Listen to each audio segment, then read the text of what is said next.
गरीब आदमी की मजबूरी का फायदा कैसे उठाया जाता है, ये इस सरकार से सीखी जा सकती। 2004 में जब आदरणीय लालू जी रेल मंत्री बने तो रेलवे 9,000 करोड़ के घाटे में चल रही थी और 5 वर्षों में बिना किराया बढ़ाए गरीबों के लिए गरीब रथ चलाते हुए भी 90,000 करोड़ के फायदे तक पहुंचाया था महोदय। लालू जी के कार्यकाल में रेल कर्मचारियों के वेतन और भत्तों में देरी नहीं होती थी। 52% मालगाड़ियां और 45% यात्री गाड़ियां ही इन ट्रैकों का उपयोग कर रही है। 71% विद्युतीकरण है ट्रैक, उसके बावजूद भी आप मालगाड़ी 52%। 2017 में रेलवे मंत्रालय ने कबाड़ बेचकर वहां के 90 करोड़ रुपए का राजस्व प्राप्त किया। तत्कालीन रेल मंत्री माननीय पीयूष गोयल जी ने 2022 तक इसे चालू करने का आश्वासन भी दिया था महोदय, वो भी आज ठंडे बस्ते में पड़ा हुआ है। डेहरी गया रेलखंड में सुबह 10 बजे से शाम 5 बजे के पहले एक भी पैसेंजर ट्रेन नहीं है महोदय, एक भी पैसेंजर ट्रेन। किसी भी मेल एक्सप्रेस ट्रेन में जनरल बोगी नहीं बढ़ाई गई है। आज भी हमारे जनरल जो पैसेंजर जो हैं वो धक्का मुक्की कर करके खेसर रेलवे स्टेशन पर टिकट काउंटर अभी तक आपका नहीं हुआ है महोदय। रेलवे आम आवाम के लिए आवागमन का सबसे सुलभ यात्रा माना जाता था, लेकिन महोदय आज के दिन में सबसे दुर्लभ यात्रा माना जा रहा है। आज रेलवे कईयों लाख करोड़ के कर्ज में चल रही है महोदय। माल भाड़े से आय घटी है, जबकि 2010-11 के बाद माल भाड़े की दरों में 160% का वृद्धि किया गया है। यही नहीं, यात्री किराए में भी बढ़ोतरी की गई और तो और महोदय डायनेमिक प्राइजिंग लागू की गई। जैसे जैसे सीट कम होगी वैसे वैसे ही सीट का दाम बढ़ेगा महोदय। गरीब आदमी की मजबूरी का फायदा कैसे उठाया जाता है, ये इस सरकार से सीखी जा सकती है। हमें याद है महोदय 2004 में जब आदरणीय लालू जी रेल मंत्री बने तो रेलवे 9,000 करोड़ के घाटे में चल रही थी और 5 वर्षों में बिना किराया बढ़ाए गरीबों के लिए गरीब रथ चलाते हुए भी 90,000 करोड़ के फायदे तक पहुंचाया था महोदय। रेलवे में आज गड़बड़ी कहां हो रही है, ये गंभीरतापूर्वक देखने की जरूरत है महोदय। यही नहीं महोदय, लालू जी के रेलवे की सफल रणनीति को समझने के लिए IIM अहमदाबाद, हार्वर्ड और वाटसन यूनिवर्सिटी जैसे संस्थानों ने मैनेजमेंट लेक्चर के लिए उन्हें आमंत्रित किया और जाकर के उन्होंने लेक्चर दिया। हम विशेष नहीं कुछ कहना चाहते हैं महोदय। 2022-23 में 27 बड़ी रेल दुर्घटनाएं हुई, 27।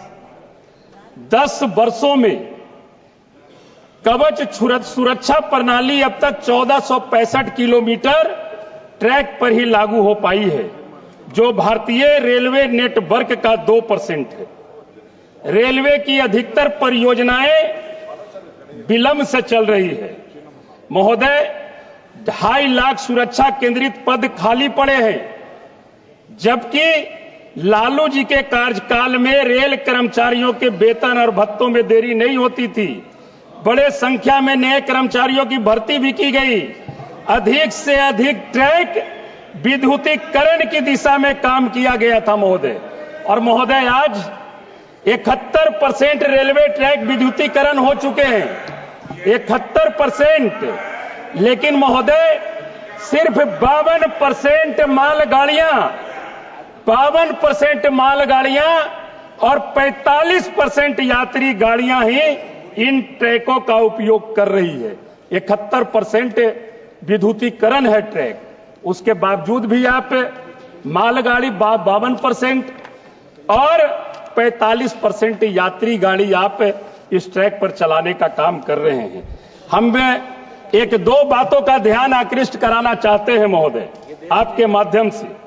बिहार के डिहरी ऑन सोन स्थित डालमिया नगर औद्योगिक क्षेत्र में 2007 में 2209 एकड़ भूमि रेलवे ने खरीद की थी। 2009 में तत्कालीन रेल मंत्री द्वारा यहां हाई एक्सल वैगन मरम्मत और कपलर निर्माण कारखाने की आधारशिला रखी गई थी। बहुत काम वहां पर हुए भी थे महोदय। 2017 में रेलवे मंत्रालय ने कबाड़ बेचकर वहां के 90 करोड़ रुपए का राजस्व प्राप्त किया और इस क्षेत्र में रेल वैगन मरम्मत कारखाना स्थापित करने के लिए डीपीआर बनाने की जिम्मेदारी रेलवे की इकाई को दी। 2015 के विधानसभा के चुनाव में माननीय प्रधानमंत्री जी इस परियोजना की घोषणा भी किए थे महोदय, और संसद में तत्कालीन रेल मंत्री माननीय पीयूष गोयल जी ने 2022 तक इसे चालू करने का आश्वासन भी दिया था महोदय। वो भी आज ठंडे बस्ते में पड़ा हुआ है। आप चुनाव में जाते हैं, घोषणा करते हैं कि हम इस परियोजना को चालू करेंगे। यही परियोजना नहीं महोदय, अभी हमारे मित्र साथी बता रहे थे बिहार को 10,000 कुछ करोड़ का रेलवे का बजट मिला है। 10,000 के रेलवे बजट से बिहार को कुछ होने वाला नहीं है। मैं बताना चाहता हूं, अनुग्रह नारायण स्टेशन पर लिफ्ट काफी दिनों से खराब पड़ा है। माननीय मंत्री महोदय जी, आप कहते हैं स्टेशन हम सौंदर्यीकरण कर रहे हैं। ये किस तरह का सौंदर्यीकरण है? जो पहले से बना हुआ है, खराब है, उसकी मरम्मत बरसों तक के आप नहीं कर पा रहे हैं। रफीगंज रेलवे स्टेशन पर पुरुषोत्तम एक्सप्रेस की ठहराव की मांग बहुत दिनों से चल रही है। हम एक ध्यान आकृष्ट कराना चाहेंगे, गया डाल्टनगंज नई रेल लाइन वाया बोध गया सिरघाटी बांके बाजार इमामगंज सिमरिया तक, जो पहले बताया गया भी कि 430 करोड़ रुपया उसमें आवंटन किया गया है, अभी तक कहीं पर से उसमें काम नहीं बढ़ा है महोदय। बिहटा औरंगाबाद रेलवे लाइन 44 साल से लंबित है। हमारे बिहार के साथी खुश हो रहे हैं। बिहटा रेलवे लाइन जो अरवल को जोड़ते हुए दौदनगर होते हुए औरंगाबाद तक के आती है। हमारा एफसीआई गोदाम गया के जस्ट बगल में, जो गया और रफीगंज रेलवे लाइन पर पड़ता है, वहां पर घंटों जाम रहते हैं। आरओबी का निर्माण अभी तक वहां नहीं हो पाई है महोदय। डेहरी गया रेलखंड में सुबह 10 बजे से शाम 5 बजे के पहले एक भी पैसेंजर ट्रेन नहीं है महोदय। एक भी पैसेंजर ट्रेन, एक पैसेंजर ट्रेन सुबह 10 बजे से 5 बजे के बीच चलाने का हम आग्रह करेंगे माननीय महोदय से। इस्माइलपुर रेलवे स्टेशन पर हाई लेवल प्लेटफॉर्म नहीं बनी है। निर्माणाधीन ओवरब्रिज को शीघ्र चालू किया जाए। गेट नंबर 14 को एलएचएस अंडरपास की जगह आरओबी में बदला जाए, क्योंकि इस गेट से 1 मिनट महोदय, 1 मिनट क्षेत्र की समस्या की बात आ रही है महोदय। इस गेट से 50 से 70 गांव जुड़े हुए हैं। इस स्टेशन पर दून एक्सप्रेस का ठहराव हो। कस्टा रेलवे स्टेशन पर प्लेटफॉर्म की आप ऊंचाई कीजिए। प्लेटफॉर्म ऊंचाई नहीं रहने से अनेकों प्रकार की घटनाएं घटती रहती है महोदय। खेसर रेलवे स्टेशन पर टिकट काउंटर अभी तक आपका नहीं हुआ है। हम एक आग्रह और करेंगे महोदय, ये जो कोरोना के दौरान जितने भी मेल एक्सप्रेस ट्रेन का जो ठहराव स्टेशनों पर रोका गया था, उसे अविलंब चालू कराया जाए माननीय मंत्री महोदय। कोरोना काल में आपने बंद किया था, खत्म हो चुका है जितने भी मेल एक्सप्रेस ट्रेन का था। एक और है, वरिष्ठ नागरिकों का जो सहूलियत था उसे आप अविलंब चालू करें।